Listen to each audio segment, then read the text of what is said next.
Bakit ka nagbabaha? Kasi, dahil sa mga kalat ng mga tinatapos ng mga tao. Katulad ng... Tingnan mo kung saan dediretso yun. Diba? Dito, sa kanal. Eh di, magbabara yan. Tapos, babaha dito sa buong subdivision na to. Diba? Oo nga.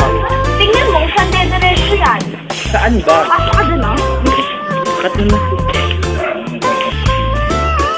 Sa tricycle. Ate, I want your tricycle. Tricycle?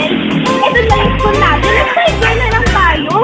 Kasi kung tricycle na to, tuloy ka pa yan ng mga bus na makikita sa lang at urban layer, no? At what's puso?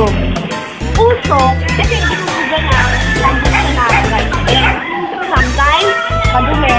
Sometimes naman, eco-friendly, pero dito naman, nakasip ko kaya madumi na din yung puso na nilalabas yan. Isa po to. So, malapit na lang sa natin. Maglakad na lang tayo, kaya yung bike or sidecar. Ano sidecar na? Malapit na tayo.